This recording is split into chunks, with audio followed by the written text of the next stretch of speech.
Very good morning, my dear students. This is Sandeep Bajaj and welcome back in my YouTube channel. So my dear students, today we are going to discuss about invitation. How to invite someone and how to reply someone. An invitation is highly formal request to go or come somewhere or do something. Invitations are often sent out for parties and various kind of functions, for example social, religious and educational. Now there are few points which you need to remember when you are going to invite someone, which you need to remember each and every time. Like the important names are printed in capitals. Second, you need to use formal words like cordially, occasion, residence. These kind of words you need to use. The writers refer to themselves as they instead of we. Mean you cannot use first person I and we while writing the invitation or while inviting to someone. Second thing, the whole letter consists of one single sentence. You need to use only single sentence. Now my dear students, with example I am going to explain each and everything. So for example, this is a invitation for marriage party. We are going to discuss about it. So first of all, what you need to do, you have to write the name of Mr. and Mrs. V.K. Sinha, mean the person who is going to invite. जो person हमें invite कर रहा है उसका name सबसे ऊपर आना चाहिए. Now Mr. and Mrs. V.K. Sinha cordially invite you with family on the occasion of the marriage of their son. अब मिस्टर और मिसेस वी.के. सिन्हा के बेटे की मैरिज है रविंदर की, तो वो हमें मतलब इनवाइट कर रहे हैं with Nalini, daughter of mister and Mrs KR. Nagpal, Shivaji park, Agra. तो ये नलिनी मीन ये इसके बारे में हो गया, इनकी डॉटर है. और लाइक आई टोल्ड यू कि जो इम्पोर्टेंट नेम्स हैं that must be in highlighted, that must be highlighted.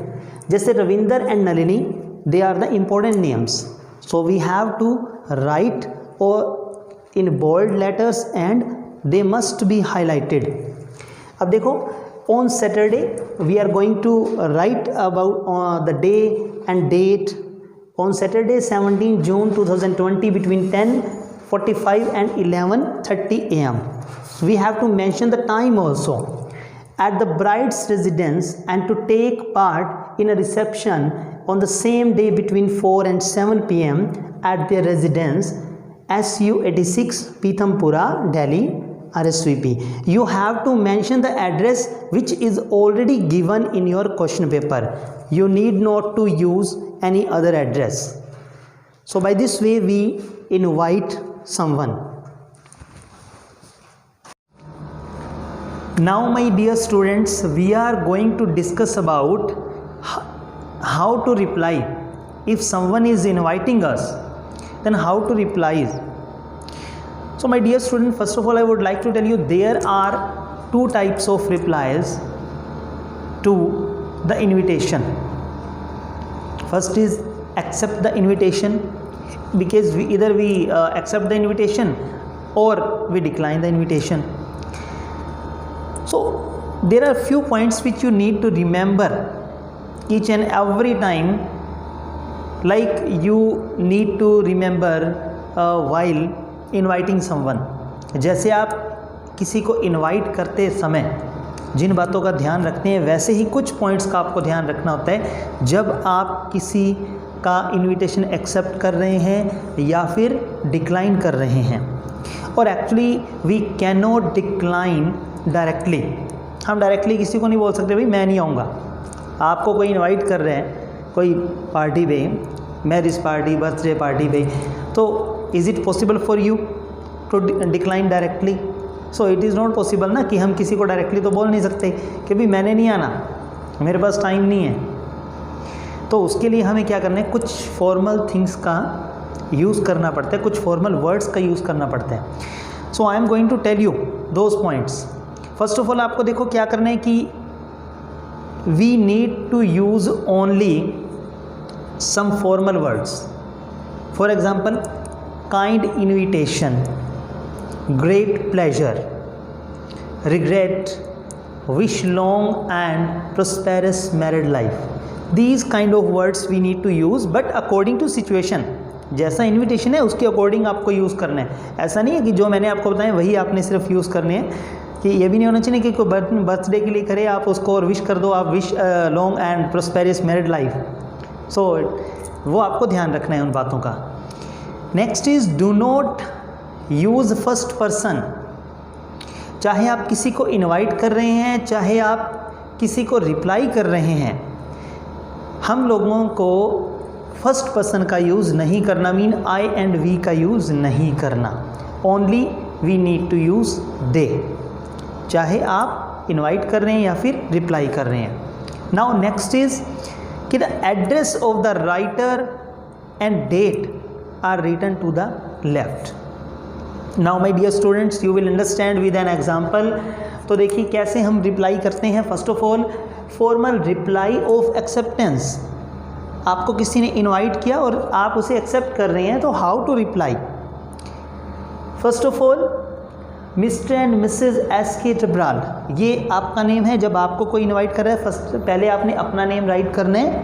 So thank Mr and Mrs S K Sinha. जिसने आपको इनवाइट किया है उसका नेम उसके बाद आएगा, थैंक के बाद. For their kind invitation to their son's wedding on 17th June and the reception the same day at their residence, they have great pleasure in accepting the invitation.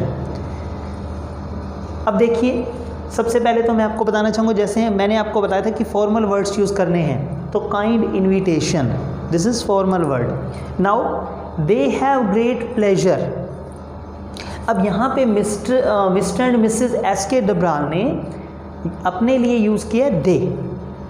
तो हमें, चाहे हम किसी को इनवाइट कर रहे हैं या फिर रिप्लाई कर रहे हैं, हमें थर्ड पर्सन दे का ओनली यूज़ करना है. उसमें हमें फर्स्ट पर्सन का यूज़ नहीं करना. नाउ रेलवे रोड पानीपत 17 मई 2020. सो ये आपका एड्रेस रहेगा और उसके बाद आपने डेट मेंशन कर देनी है. So this is the way how to reply for acceptance if you are going to accept any invitation. अब अगर देखिए, कभी कभी क्या होता है कि हम किसी ने हमें इनवाइट किया लेकिन हम वहाँ नहीं पहुँच पा रहे हैं, तो there can be many reasons. तो बहुत से रीज़न हो सकते हैं उसके लिए. तो उसे आपने कैसे रिप्लाई करना है. डायरेक्टली हम किसी को नहीं बोल सकते भी मैं नहीं आ सकता. तो उसमें हमें रिप्लाई कैसे करना है, जैसे फॉर्मल रिप्लाई ऑफ रिग्रेट, कि आपको मतलब ना जाने का पछतावा है. तो उसमें हम रिप्लाई कैसे करेंगे कि आप नहीं जा पा रहे. तो डॉक्टर एंड मिसेस चौहान, यहाँ पे आपका नेम जिसको इनवाइट किया था हमने, doctor and Mrs Chauhan thank. अब जिसने इनवाइट किया था mister and Mrs V K Sinha, for their kind invitation to their son's wedding on 17th June. अब देखिए ये दोनों सेम हैं. फर्स्ट लाइन जो थी हमारी वो सेम रहेगी. बहुत सा इसमें formal reply of acceptance and reply of regret, दोनों में कुछ कॉमन सी चीज़ें हैं. Only you need to change little bit things. तो फर्स्ट लाइन हमारी सेम है. But regret that they will be unable to attend as their daughter is living for England for same day. They wish the bride and the bridegroom a long and prosperous married life. अब हमें यहाँ पे थोड़ा सा change करना है. देखिए वहाँ पे हमने क्या यूज़ किया था कि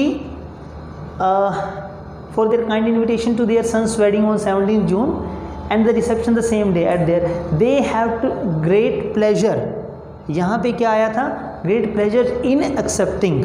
बट यहाँ हमने क्या करना है कि but regret that they will be unable to attend as their daughter is living. Mean you have to mention the reason. जो आपका रीज़न हो वही आपने यहाँ मेंशन कर देना है. So mean doctor and Mrs Chauhan, they have mention that their daughter is living for the England the same day.